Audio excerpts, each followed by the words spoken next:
the females are brown, or our lions, where only the big males have those big manes. On the left hand side of us we have our Cafu Flats ledgeway. And in our right coming up we have our Sidatunga, where again you'll see they have those wonderful stripes as natural camouflage. But what the Sidatunga can also do if danger threatens is submerge themselves almost completely underwater. Only their nostrils and their eyes will stay above the surface, and that means they can breathe perfectly comfortably. Once the danger's gone, they'll pop back out again. It's flooded. Now what you can also see, second from the left in the group over at the far side, and then sticking his head inside the that group of branches there, are the two youngsters who were born here last June. One at the beginning and one at the end. What you can also notice about our Sidatunga is that their back legs are longer than their front legs are. They're also quite a bit stronger than their front legs, and that's again because they spend a lot of their time in water, so they have to do a jumping run rather than being able to run on the flat the way a horse would, or a zebra, or a plains antelope like the blesbok. So their back legs are longer and stronger, whereas with an animal that lives on a flatter environment with not as much water, both sets of legs will be equally strong to power them along. On the left hand side of us is our boundary, with the open farmers' fields beyond that. And we were founded back in 1969 as the Kessingland Wildlife Park. As well. Then in the 1990s we joined forces with Banham Zoo across in Norfolk, and we did a bit of a swap round of our collections. So we concentrated almost exclusively on animals from Africa, whereas they also have some from South America and Asia. That of course is why we changed our name to Africa Alive. Now as I said, we're going to be 50 years old this year, and that means we have lots of special events and special offers, and if you like our Facebook page, that will keep you up to date with all of the things that are happening here at the zoo, including those special events and special offers, as well as photos and videos of lots of the animals we have here at the park. The most recent one being videos of the little serval kittens who were born here about a month ago. Now in the 2000s we formed the Zoological Society of East Anglia, a registered charity which gives us more flexibility in the way in which we can raise money, not only to help the work we do here in Banham, but also support organisations out in Africa helping to preserve these wonderful endangered species. And the reason they're endangered, of course, is because of man.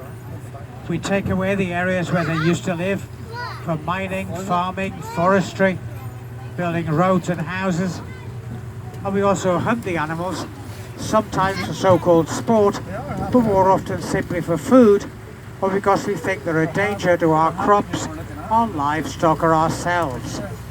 And that's not always the case. Now you take our serval, that cat who just had those two kittens, they're far more interested in eating the birds and the rodents, which will eat the farmer's crops, than they are in the farmer's livestock. And similarly our aardvark will dig holes in farmers' fields, but they're doing that to find and eat termites, which do a lot more crop damage than the aardvark do. So a lot of the work the organisations we support do is to educate people that they can live side by side with these wonderful creatures and preserve them for future generations. Now we're about to go around to the left, and that will take us past our lemur islands. And lemurs all come from Madagascar, which split away from the mainland. So sexually dimorphic, just like the ostrich and the lion. The males have got black fur and the females have lighter brown. If you go straight along this path, that will take you down past our black and white ruffed lemur.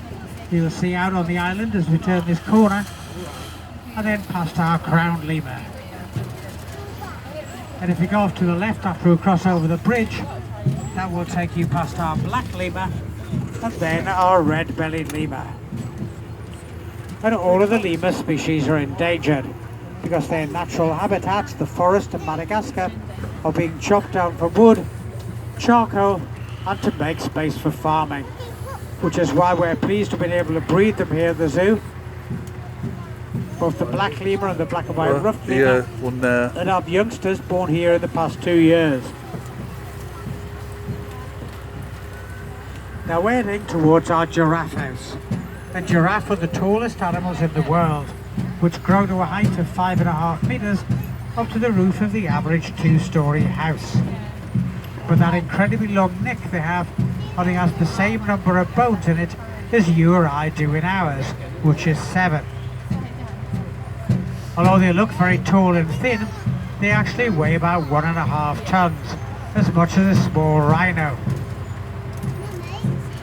Their favourite thing to eat are acacia leaves, but they're surrounded by sharp thorns. So what the giraffe has also got is a very long, tough and flexible tongue, about 1/2 metre long as my forearm, and that means it can get past those thorns, eat the leaves without hurting their mouth or lips. It also means if they want to, they can pick their own noses with their tongues. And if you want to hear more about their very strange habits, then come back here at 1 o'clock and be a feeding talk with them just round the corner to the right. On the left hand side of us we have our Barbary sheep, the only wild sheep species in Africa. All the others you'll see around the zoo are domesticated. Now the Barbary sheep look a bit like their ancestors did, might be mistaken for goats rather than sheep, but that's because they evolved in the rocky mountainous parts of Africa, just like mountain goats have evolved in the rocky mountainous parts of Europe. So both breeds have developed those long legs and powerful muscles to be able to climb on the rocks in search of food, whereas the sheep you're more familiar with in this country and the sheep and goats from Africa, who you'll see around the zoo, live on flatter grassy areas, so they don't need to be able to climb. On the left hand side of us we have our Congo buffalo, related to the big Cape water buffalo, but quite a bit smaller and coming from the forested parts of West Africa. Then if you look at the building coming up on the right hand side of us, you'll see the sign for our Discovery Centre. Now as we go down the bank here, if you look out to the right hand side of the train, that's on the right if you're facing forwards towards me, then you'll be able to see our monkeys. And they're part of a larger group of animals called primates, which also includes lemurs, apes and man. And the first ones we have on the right hand side are our drill, a short-tailed monkey related to the mandrill and to the baboon. Then in the middle enclosure we have our colobus monkeys, and look out for the youngster in there who was born on the 1st of October last year. Now when they're born, colobus babies have got completely white fur, but as they get older that fur gets darker. So it's now got grey fur, and soon it'll be the same colour as its parents, black with that beautiful long white tail. And then after that, like on the right, if you look right at the top right hand corner of the pen, you'll see Mum and Little Nugget, who are 2 of our golden bellied mangabey. Nugget was 2 last month. Now after our monkeys, we pass our yellow mongoose, related to the meerkat and coming from the hot, dry parts of Africa. They're famous for their ultra-fast reaction speed, so quick they can catch and kill a striking snake. Wow. Then after that, again on the right, we have our 2 species of fox, our bat-eared fox and our fennec fox. And both of these species have got pretty big ears, which is useful on a hot day because they lose a lot of heat out of it to stay cool. But at night they come into their own to be able to zoom in and pinpoint the noises made by insects and other creatures they're hunting for food. And they're so good they can hear insects moving underground. Then we come along past lemur encounters, which is where we have our ring-tailed lemur. Now those wonderful long stripy tails you can see on them are actually longer than their body and head combined, and they use them to signal to each other like us waving flags. But what the males will also use them for is to have stink fights.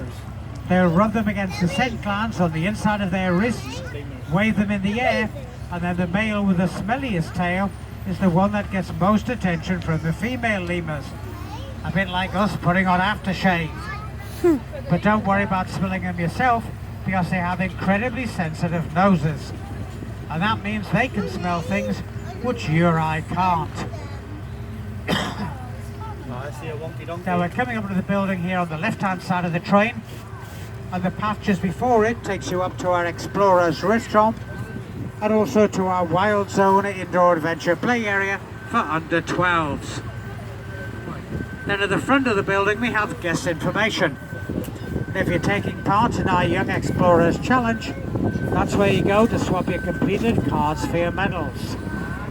It's also where you can find out about the special things you can do here at the zoo, like becoming a keeper or a young keeper for the day, getting into some of our animals at feeding time, taking advantage of the special offer we have for our 50th birthday on annual and 2-year passes, or going on safari around the plains of Africa. And the plains of Africa is what we're about to start our journey around the outside of. Our model of the African savannah, where you'd find a similar group of different species living happily side by side, as they're all herbivores or plant eaters. And as we turn the corner here, if we look out to the right, the first animals you'll see are our ostrich, with the one with black feathers with a bright pink beak there is Rodney, our male ostrich. On the left-hand side of the tree you can see some of our Blesbok antelope. Big birdies. And then as we get further up the slope, you can see our giraffe. Kiara and Bahiri, the 2 adult females, and Zuri and Kabibi, their 2 daughters. Right down at the bottom of the plains you can see our Chapman zebra, and also some of our white rhino. Called white not because of their colour, but because white in Afrikaans means wide. And they have a broader mouth and lip than the other. And more impressively, they can accelerate at that speed faster than a Ferrari can. However, if they run that quickly for too long, their body will tend to overheat. So they spend most of their time stalking their prey rather than chasing it. On the right-hand side of us, we have the area where our white rhinos stay at night, but there are also some smaller African animals in that enclosure. Now the white rhino are an endangered species, though at one point had less than 100 still living out in the wild. Thankfully that number's now gone up to around 20,000, largely due to clamping down on poaching. And the poachers are after them for their horns, which some people think have got special medicinal properties. In fact, they're not made out of horn or bone or ivory, but out of a substance called keratin, which is what your hair and fingernails are made out of. And you get no more medical benefit from rhino horn than you would from chewing your nails. The other reason for the numbers increasing is breeding in captivity, which is why we had a male and female join us about 18 months ago in the hope they'd breed the 3 we already had here. We're not sure if any of them are pregnant yet. It's quite difficult to tell with a rhino, not least because it takes them 16 months to have a baby compared to 9 months for us. After that, on the right hand side, we have our zebra enclosure where our Chapman zebra live. You can tell they're Chapman zebra because they have a shadow stripe in between the dark black ones. But that pattern of stripes is as unique to each of them as our fingerprints are to us. No 2 look the same. Best place to try and spot the difference between them is to look at their shoulder. But actually the only one that's quite easy to tell apart is the youngster who was born here in July last year. If I spot him as you go around, just go around the corner here. If you look over the top of the bushes, he's the one on the far side of that group of 4, just over the top of the hill. Now I was hoping to see our ostrich again, who are the largest birds in the world.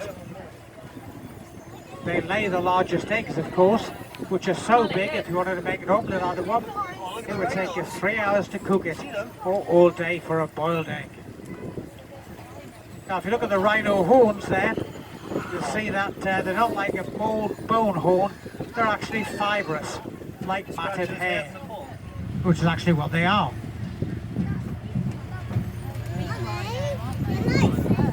Now we're about to go off to the left towards our 4 species of marsh antelope. But if you look out to the right as we turn around the corner, you'll see our Ancoli cattle. And they're a domesticated breed which are kept by farmers all over Africa. They're highly prized for those enormously large horns they have. The larger the horns on your herd, the more prestige you would have amongst the other farmers. We're heading towards our 4 species of marsh antelope, as I said, but on the way there we pass through part of the park. We keep it in its natural state to attract lots of British wildlife here to the zoo. If you come back here in the spring and summer, you'll see nearly 20 different types of dragonfly and damselfly around this part of the park in particular. Nearly 200 different types of butterfly and moth, and lots of migratory birds. There'll be lots of ducks and geese with their youngsters, lots of swallows and house martins. They fly across here in the spring, lay their eggs here, bring up their youngsters, and in the autumn they fly down to southern Europe and northern Africa to spend the winter somewhere warm. We also have lots of small mammals here at the zoo. Most of them only come out at night, and some of them are actually hibernating at this time of year. But you may well see squirrels and rabbits as you go around. And if you're really lucky, as I've been over the past few weeks, you might see some of the muntjac deer who make their homes here in the park.